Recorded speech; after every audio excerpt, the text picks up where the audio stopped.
Welcome to our deep dive into Psalm 18.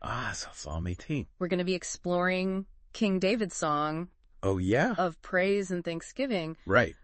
You know, I'm really struck by how this psalm isn't just like a recounting of events. Mm-hmm. It also kind of gives us a little insight into David's mindset and his relationship with God, especially after a pretty dramatic rescue from his enemies. Oh, yeah, absolutely. What's interesting is how the song starts. Okay. It's not with the action. Right. But with this powerful declaration of David's love for God. Mm-hmm. He uses all these metaphors. Okay. Like my rock, my fortress, my deliverer, which kind of paint this picture of someone who's just so deeply reliant on a higher power. Yeah, it's interesting that you point that out because it seems like these metaphors do more than just describe God. They almost foreshadow the events, that are going to unfold in the psalm. Absolutely. What do you think? I think that it sets the stage for a narrative where David, facing immense danger, finds his security and his strength in God. Okay. Yeah. And then the psalm takes this dramatic turn. As David describes his distress. And I have to say, the imagery he uses is incredibly vivid. Yes, he talks about being surrounded by snares of death and torrents of destruction. Wow. The phrase ropes of Sheol is particularly striking. Yeah. It reveals this, cultural belief in the underworld's grasp, so indicating that David felt trapped by forces beyond his control. Yeah, it's almost like he's saying that he was on the verge of being pulled into oblivion, both physically and spiritually. And that feeling of utter helplessness really comes through in his words. Exactly. Yeah. This sets the scene for this powerful contrast. Okay. When David calls out to God. And the way the psalm describes God's response is equally dramatic and powerful. Yeah, the earth convulsing smoke. Billowing from God's nostrils. Sounds intense. Yeah. Do you think this was meant to be taken literally? Or is it more about conveying? It's more about conveying this awe-inspiring nature of God's power. The imagery evokes this sense of the divine breaking into the human realm. Disrupting the natural order to answer David's plea. And it's not just any intervention, is it? It's God coming to David's rescue as a warrior, engaging in this epic battle against his enemies. There's thunder arrows flying. Enemies scattered by lightning bolts. Talk about a dramatic entrance. What's interesting here is that this battle imagery goes beyond just describing a physical confrontation. It serves to solidify David's image as this divinely appointed warrior king. Remember, this was a time when military prowess was closely tied to leadership and authority. That's a really good point. It's like David is saying, not only am I a king, but I'm a king empowered by God himself to fight my battles. Exactly. This sets the stage for the rest of the psalm, where David reflects on the reasons behind God's intervention and the implications for his life and his kingship. And that leads to this fascinating question. Why did God choose to intervene so dramatically in David's life? Why indeed? Well, in the psalm, David claims it's because he's lived a blameless life, obedient to God's commands.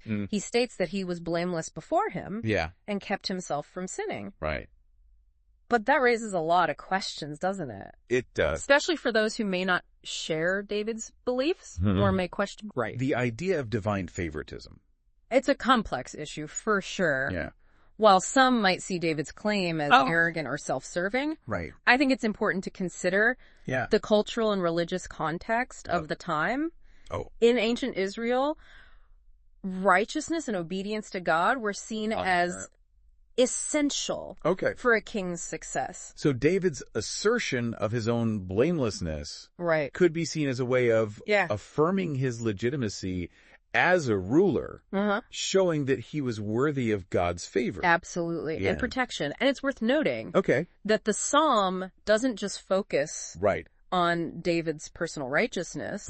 It goes on to explore these broader themes of divine justice and loyalty. Yeah, you're right. There's that section where God is described as being loyal to the faithful and deceptive to the perverse. Yeah. Delivering the oppressed and bringing down the proud. These verses seem to establish a moral framework for understanding God's actions. It's a fascinating aspect of the psalm. Yeah. While it celebrates David's personal victory, it also connects that victory to a larger cosmic order where God upholds justice and righteousness. That resonates with me because it suggests that anyone, regardless of their social standing or power, can experience God's favor if they live according to these principles. Exactly. It's not just about being a king. It's about aligning oneself with a greater moral purpose. Precisely.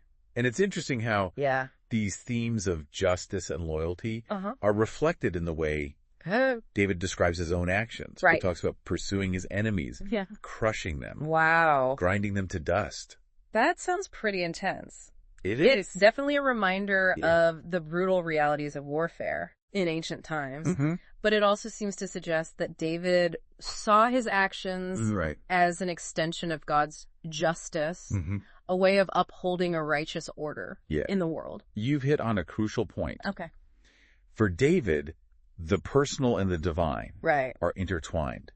His victories aren't just his own. Okay. They're a testament to God's power working through him. It's like he's saying, I may be the one holding the sword, but it's God who guides my hand and ensures my victory. Exactly. And that leads to the next layer of the psalm, where David, empowered by God, describes his own strength and agility. Okay. He boasts of having the swiftness of a gazelle. Wow. And the ability to bend a bow of bronze. I'm struck by the contrast here. On one hand, he's acknowledging his dependence on God. But on the other, he's celebrating his own capabilities. How do we reconcile those? Seemingly opposite ideas. I think the key is to understand that David isn't claiming this strength as solely his own. He sees it as a gift from God. A manifestation of divine power working through him. Like God is saying, I will give you the strength you need to fulfill your destiny. So it's not about David's ego or self-reliance, but about recognizing that he's been equipped by God to carry out a specific purpose. Exactly.